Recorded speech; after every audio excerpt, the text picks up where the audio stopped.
Today we're doing an initial video with one of my new favorite patients, Mark. And you're clearly missing an arm. Oh, well, yeah, it was disguised, but now that you pointed it out to everybody, okay, might as well. Forget about that arm. Yes. I'm mentioning that, Mark, because you have a very interesting case of complex regional pain syndrome in that it's in the arm that's no longer there. And if there was ever any proof that CRPS is it's not a local problem, it's a central nervous system problem. It's in the switchboard, it's not in the light that won't turn on, then you're living proof. Yes, and glad you understand that. So. Everyone is going to wonder what happened, so go ahead and share the story of your accident. Okay, well, it's a long story, but I was in a snowboarding accident, which people are freaked out when it was an arm snowboarding. It was one of those deals where everything had to be right, okay? And there were angels around, trust me, because I would have been dead. But one person came into me, we missed. Another person was coming, we missed. I was gonna go over a blind bluff, which I'd never seen before, got ready, and then there was somebody that I guess had fallen maybe, whatever, they were at the bottom of the blind bluff. And this is not normal for any ski resort. But I turned quickly, and the drop was about an 18-foot drop, came off, hit the snow, did not fall, hit the snow, this is on video, hit the snow, went about like 8 feet, my board came back up off the ground, went another 10 feet, that just kind of tells you how hard the impact was, and went just over the edge of the run, down the mountain, about another 20 feet, and slammed into 2 trees, just basically like this. I had a helmet, so yay, thank you, and more people wear helmets. But when I hit the tree, obviously it was hard enough that all the snow from the tree fell on top of me and it made it clean look like snow. And so nobody really thought that I was there. The lady who saw it was trying to tell people there's somebody down there. The people that came couldn't hear it. They didn't think I was there. When they finally did find me, which is about 30 minutes later, then when they pulled me from the tree, then everything, the blood started pumping because I had an artery had been, from my heart, the main artery had been slashed. The main vein had been slashed. All but 2 ribs were broken, not fractured, into multiple pieces.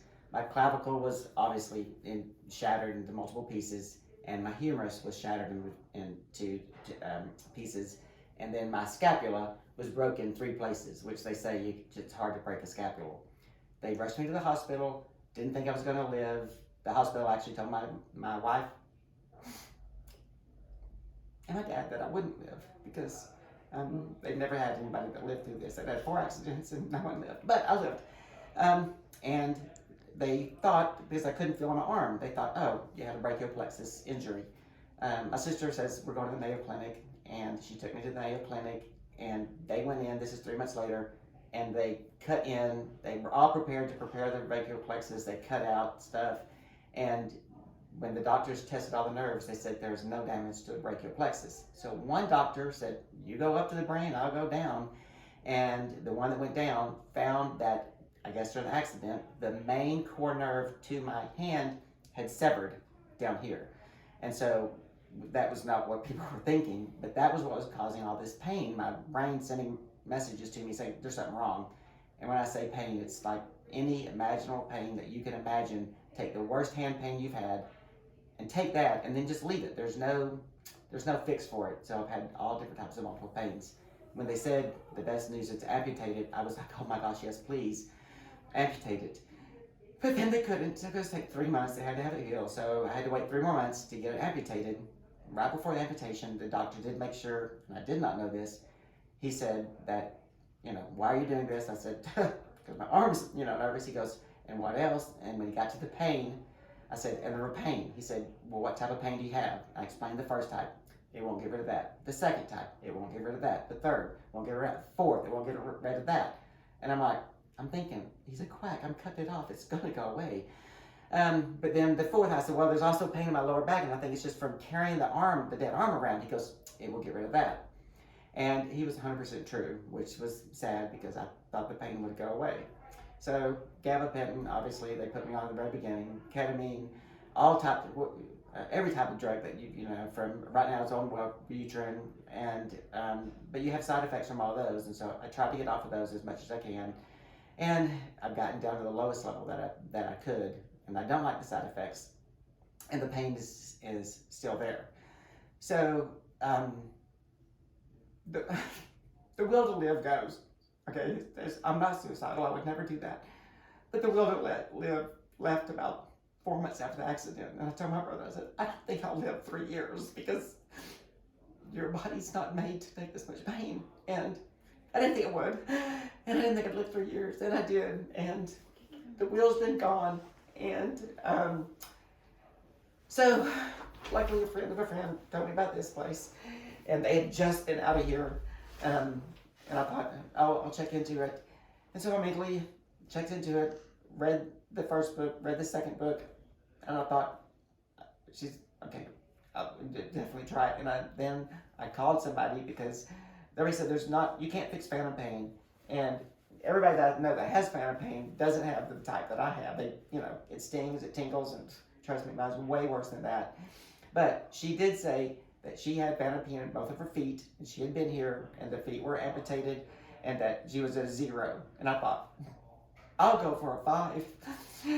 And, good God, this is going to happen. Anyway, so I've only been here 3 days, and her dad's a genius. He told me yesterday he did some stuff, and he says, okay, you're going to, tonight you're going to feel like you have to go to the ER. It's going to be bad pain, right? And you're also going to be feeling very tired.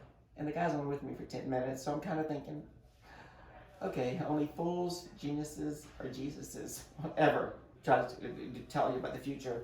Anyway, he's not Jesus, but he is a genius. Because at 8 o'clock on sharp, it lit up just as bad as it gets, as the worst. But it was only in my hand, which is the worst place. And I thought, well, let's expect this. Plus, I've had it before, so it was not, I wasn't going to go to the ER. I fell asleep 15 minutes later. I slept all the way through the night until the alarm went off. I haven't woke up to the alarm in years because I always wake up well before the alarm. And I haven't slept 9 hours straight, I mean, not bathroom break or anything, since before the accident. So I just got a lot of belief in the system now. I probably went too far, sorry. Oh, I love your story. Okay. You're going to be an interesting case for us because we cannot go rehab that arm, not the bottom half of it, but we're going to attack it in the central nervous system. And we will post your progress, and you have a blog that you're keeping of your daily care, right? Yeah, the morning and afternoon. So if you guys want to follow Mark's story, it's a really interesting one. I'm going to tag your blog on the bottom. Okay. So people can go there and read about your daily progress, and we'll really try to keep up with the videos, and definitely do one of your NMR sessions so that people can see how we go about an amputation. Okay. Okay, great. And I will say this, the blog and everything is for anybody else that has the same thing, because I searched the internet with no help. But I'm thinking there's got to be somebody else there like me, and maybe you don't relate. So. And you're a force of nature, Mark. You're a very successful businessman.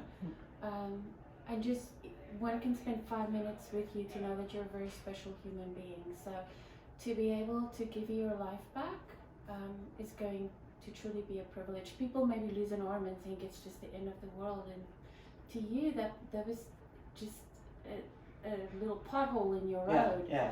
This though is life-changing, this problem that you have. So we're gonna fight for your life. Yeah, I mean, missing an arm is nothing. If you're gonna give me something back, I'll take some hair, but the arm is nothing. Thank you for doing All right. this, and we'll check back in with you guys. Okay, great, thank you.